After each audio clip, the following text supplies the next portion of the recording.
Adam and Eve's story. In the beginning, when the world was fresh and new, you created a beautiful garden called Eden, a paradise filled with vibrant flowers, luscious fruits, and all kinds of animals. In this garden, God placed Adam and Eve, the first man and woman. Life in Eden was perfect. They had everything they needed and enjoyed a close relationship with God. In the center of the garden, God planted the tree of the knowledge of good and evil. He commanded Adam, saying, "You may eat freely from every tree in the garden, but you must not eat from the tree of the knowledge of good and evil, for when you eat from it, you will certainly die." One day, the serpent, more cunning than any other creature, approached Eve.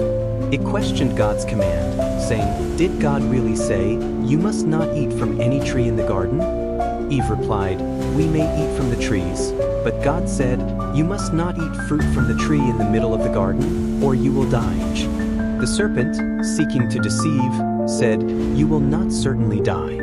God knows that when you eat from it, your eyes will be opened, and you will be like God, knowing good and evil." Tempted by the idea of gaining wisdom, Eve looked at the fruit. It seemed good to eat and pleasing to the eye, so she took some and ate it. She also gave some to Adam, who was with her, and he ate it too. Immediately, their eyes were opened, and they realized they were naked. They sewed fig leaves together to cover themselves. When they heard God walking in the garden, they hid among the trees. God called out to Adam, "Where are you?" Adam answered, "I heard you in the garden, and I was afraid because I was naked, so I hid."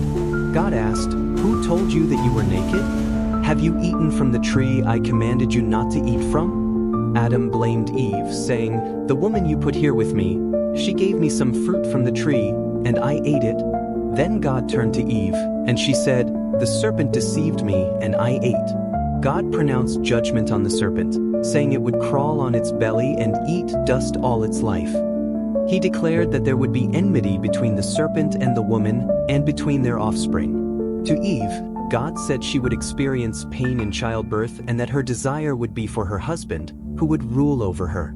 To Adam, God said that because he listened to his wife and ate the fruit, the ground would be cursed because of him. He would have to toil for food all his life until he returned to the ground, for from it he was taken. God made garments of skin for Adam and Eve and clothed them. Then he said, "The man has now become like one of us, knowing good and evil. He must not be allowed to reach out his hand and take also from the tree of life and eat and live forever." So God banished them from the Garden of Eden to work the ground from which Adam was taken. He placed cherubim and a flaming sword flashing back and forth to guard the way to the tree of life. Thus, Adam and Eve were sent out of paradise, bearing the consequences of their choices.